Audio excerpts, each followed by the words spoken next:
आप अभी सुन रहे हैं माँ मिथिला म्यूजिक को।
चमक के हाथ मला के घूमै छ मोबाइल गे, छोट छोट कपड़ा पहन के बूची मारै छ स्टाइल गे। चमक चमक के हाथ मला के घूमै छ मोबाइल गे, छोट छोट कपड़ा पहन के छौरी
राइटर कन्हैया अखिलेश पंकज रंग दोगे तो हर चोली,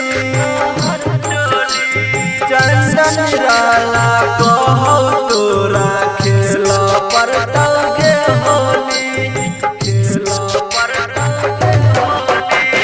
राइटर कन्हैया अखिलेश पंकज रंग दोगे तो हर चोली, सर्वन गे